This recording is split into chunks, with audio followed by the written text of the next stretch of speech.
So I want to model the ditch that goes between the main line and this ramp. And I looked at different ways to do it, and the way I ended up doing it on this side was making a new corridor for this ditch. So we're going to do that on this side. This ditch, we have stations and offsets that start here and then go on, and they are given to us here in the plan. So I have those. It's important to note that the stationing is off the center line of the road, not the ramp or anything else. So this is the profile of the center line of the road that I've opened, and I'm going to add in this profile. So I'm going to use Civil AccuDraw so that I can type in the stations.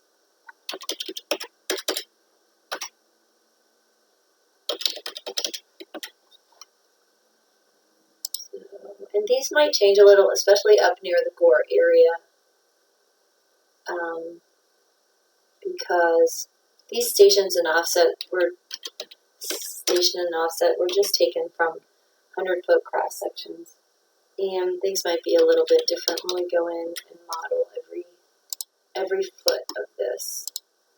And that's okay as long as we keep the drainage going where it needs to go and everything.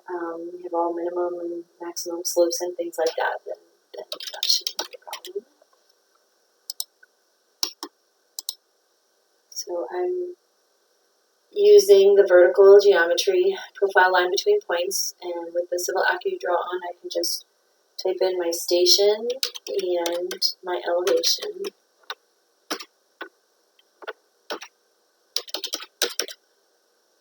You can type in length too. There's a lot of different ways that you can do this.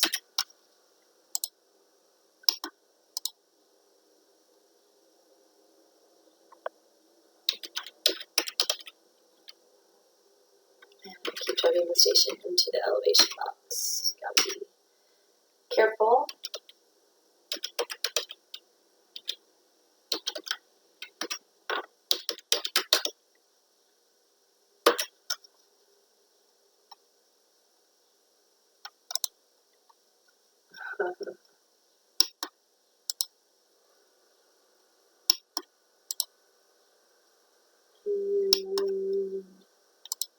One more. Our ditch actually is going to go up.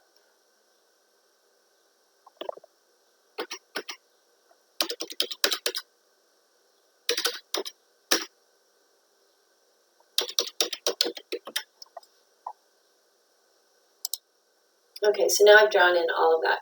I need to make this into a profile, so I'm going to do profile complex by elements. I'm going to choose that I want this to be a profile. It's proposed. This is a ditch profile. Right, we'll say. I'm going to give it a name. Ditch between B and B. And I'm going to choose each piece because I have it set to manual. You just need to make sure that you choose the back end. And so that you can see that arrow is going in the right direction. And now we should have one profile, ditch between 9B and ramp B, and it's a level ditch profile right proposed. So that's my profile. Now I need to get that profile onto this chain, this complex element, so that the way I'm going to do that is we are going to project profile to element. So I'm going to select the thing I want to project is this profile. And you can see these blue lines are coming from the center line to whatever I choose. And there I've chosen the ditch alignment. Now we'll see how that worked. We're going to go and select the ditch center line and look at its profile. And there it is. You're not going to see the stations and the elevations like you do if you select one because it's projected. So it doesn't have the same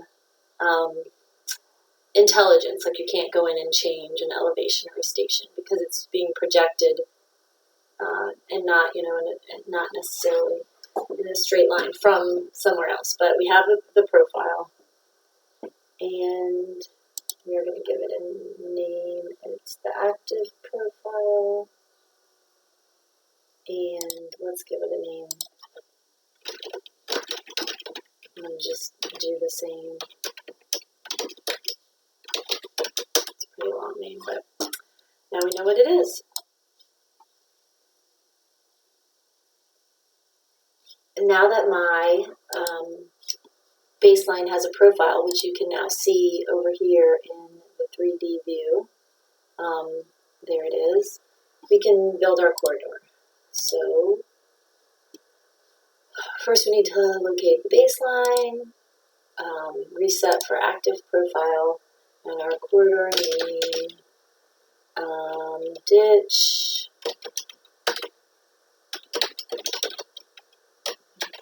B. So you can see the white shape is the corridor. Now we're going to create a template drop, and we have a template that we made for the other side, so let's look at that one.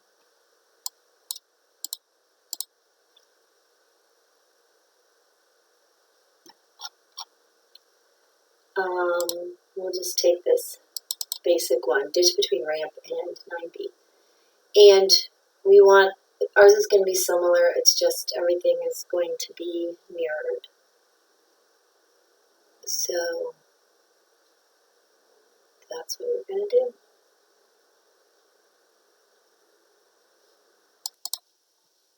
So I just copied my template, and I'm going to delete all the components, and then I'm just going to bring in the other one, and I'm going to reflect it. So it will be the same. One thing I can do is I've got my dynamic settings so I can snap.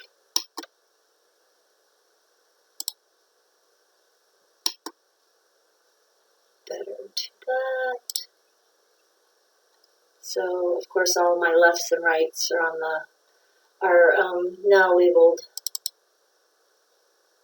incorrectly, but that's easy to go in and change.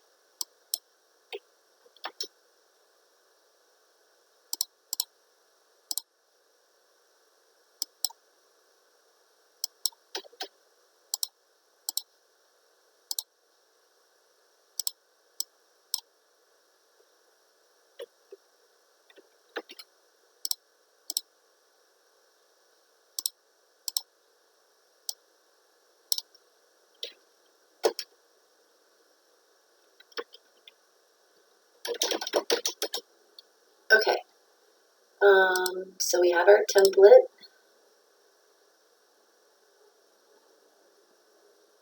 Now we're going to add that template drop to the corridor and see how it looks. See what we probably need to do some other template drops, maybe change some things. Let's just lock it to the start and the end, and then select everything. Let that process and see what we have.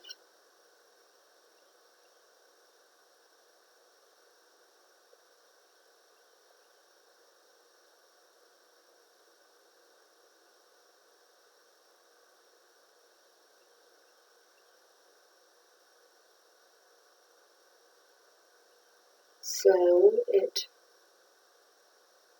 added the template drop, but we're not getting anything showing up. Let's see. Oh, no, we are. we have the bottom. So the bottom of the ditch is showing up. So let's figure out why that's all that showed up.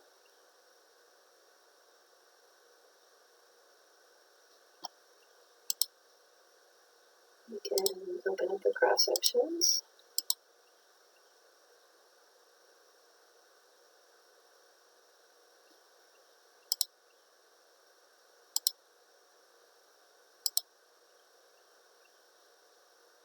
And it looks like this is actually the front slope. This is actually the slope that we are going to want to tie into ramp B, and that is all that is showing up.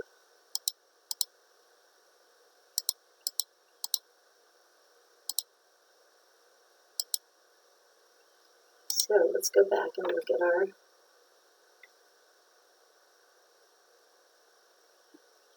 template. Okay, we have the ditch bottom, which is going to come 2.5 feet left, and will be nothing vertical, 0, nothing vertical, should be 2.5, right? So we have a 5-foot ditch. This slope is going to be a 4-to-1 for depth of 2 feet. This one's 6-to-1, 4 feet. And this one will be at 50-to-1.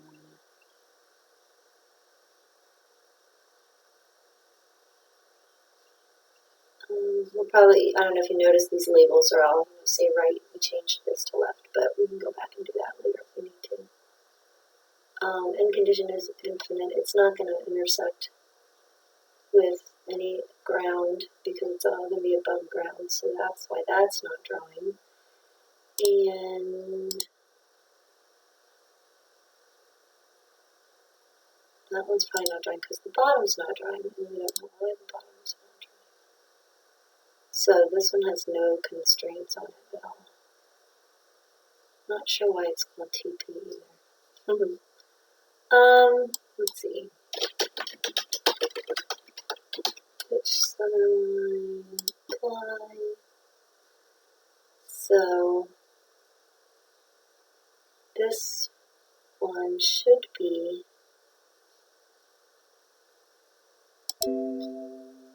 constrained to our quarter, so it should be constrained to the chain and the profile. So let's check that out.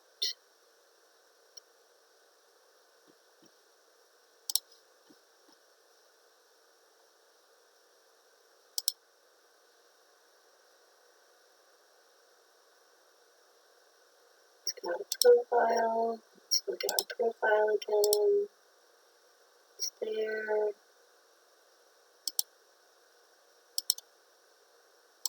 That's good. Okay, let's find out why the bottom of the stitch is not plotting, why only this one slope is. So we're going to go in and test.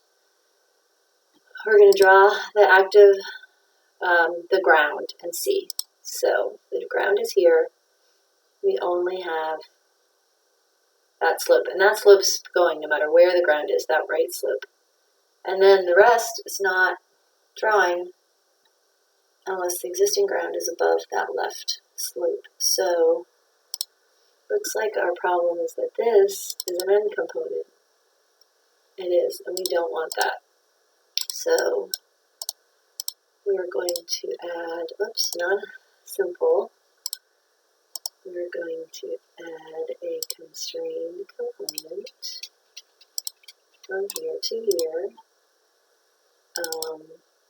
Let's make that left slope, and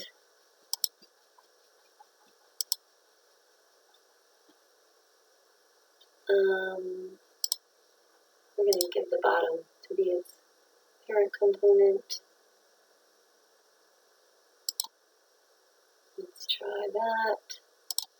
Let's check the bottom. The bottom is also, for some reason, okay. So here's what happened there. I made this slope a child of the bottom, so when I deleted the bottom, it also deleted that slope. So let's get rid of that. So we can delete this bottom and draw a new one.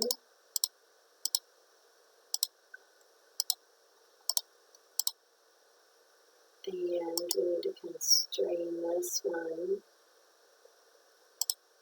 to the center, which now we don't have because we deleted that point. So let's add a point. I'm going to go ahead and turn this dynamic settings back on so that I know I'm getting exactly at 0, 0. And then we're going to add a constrained component from here to here, and here,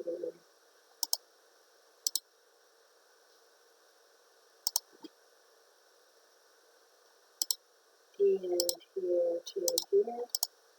Finish. Then we need to constrain all of these points. So this one we're going to add a full, oops, no, not horizontal. I want to add a full constraint. And then I'm going to constrain it to the center. And it's -2.5 horizontal, 0. So if that's right, we don't even need to fix that. We're going to do the same thing. And that one's right too. All right, let's test this again. Now, no matter what, this is posting or drawing. And when we draw this, and you'll notice that this right slope is not changing when I change the existing ground. And that's because this is not drawn as an end condition, and I will show you why. So let's close this and save it.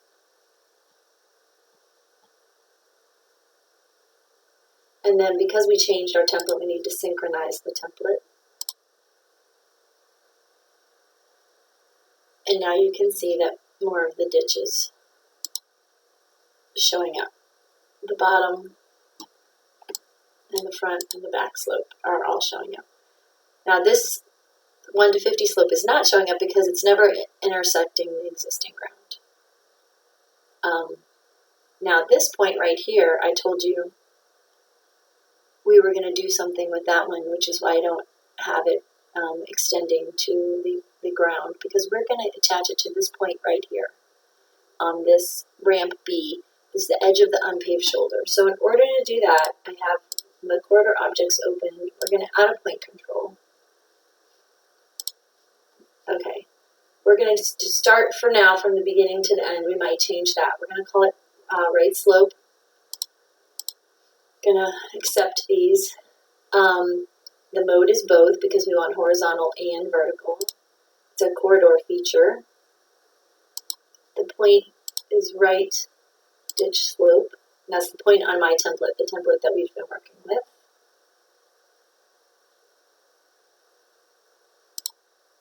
Okay, now we need to locate the corridor that we want to attach it to, which is this ramp B1. This is telling me the corridor has an unresolved reference. So we'll have to check that out. Let's see. We just had to cancel out of that. I want to see what this corridor is. Ramp B2. Okay. So I don't know if it's going to even let us add it because of that unresolved reference, but let's see if we can.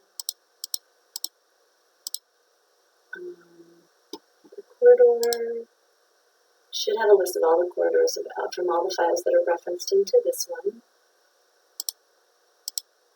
Let's see if it's going to let us pick it. And it's going to be the left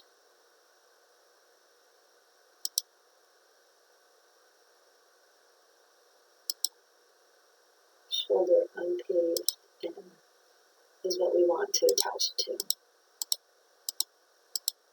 And then we're just going to accept everything else. The horizontal offsets and the vertical offsets we want to all be 0.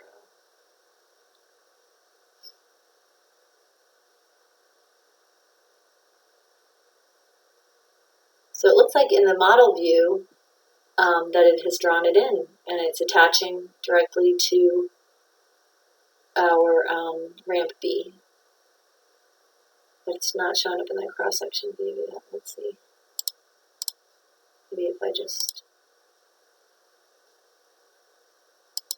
or maybe it just looks like it because it's close. Let's see. Yep, there we go. We're attached. So we used corridor feature and attached. Now let's see what that slope is. In the design, it's 6:1. It's a little flatter than 6:1, but that's okay. So we are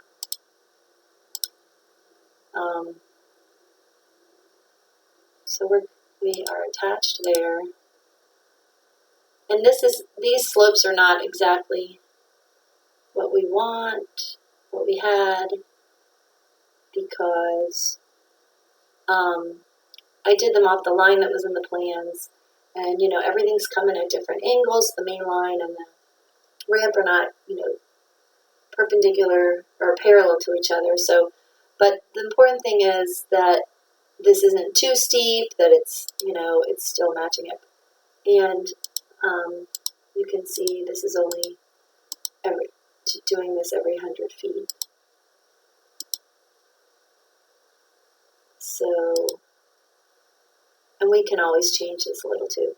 Now here it's not tying in because it's a different point on this template where this curving gutter is. So we need to find out what that point is and make a point control to attach to that one.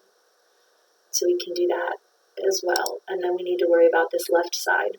What we want to do on the left side is have that 50:1 slope intersect with this slope right here. So we need to add that. And to do that, we use target aliasing, which is this little target. So I'm going to define the target aliasing for my corridor. I'm going to select the corridor, and I'm going to give it another corridor that I want it to intersect with, try to intersect with before it tries to intersect with the existing ground. So this one, I want it to be the mainline corridor, which is one of these SR9BMLs. So let me go make sure that I choose the right one. SR9BML1.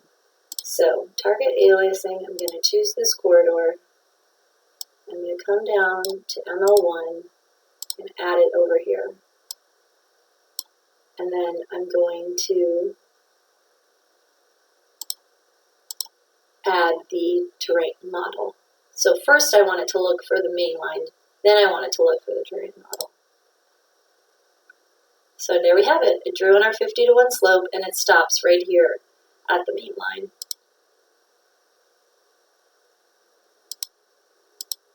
So we've got our ditch in there, it fits.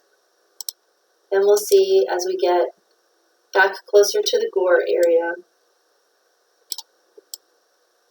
Let's zoom back so you can see where the cross sections being cut. Now it's not working. You can see this is getting closer to the gore area, so probably this line on the this line of the corridor we could move over a little bit closer to the ramp, which you can see on this side. The ditch that we have on this side, the main line, is much closer. It comes over much closer to the ramp. This one wasn't shown that way, so we want to probably change that a little bit and move it closer to the ramp to bring this out over a little more. And then we can also change this slope a little to tie in better. And we can change the elevation too at the beginning. We could raise it up if we had to a little, but and tie this all in so it works. So our ditch works better. But this is just basically how we would make this ditch. And we'll check and make sure that it works with our inlets. And then once we get the beginning set up to cut this line off at this surface, we are going to clip the main line, and we can use the corridor shape here to actually clip the mainline model. Just use it as a clipping reference, which that's these right here. Add clipping reference. We'll select it. The corridor to be clipped would be the mainline corridor, and then we would use the corridor as our clipping reference. And then any single time this ditch changes, it will update the mainline clipping. But I'm not going to do that now because I want to make sure everything else is complete before I do that. So that's the basics. Sorry, it's a little confusing, and hope that helps. Thanks.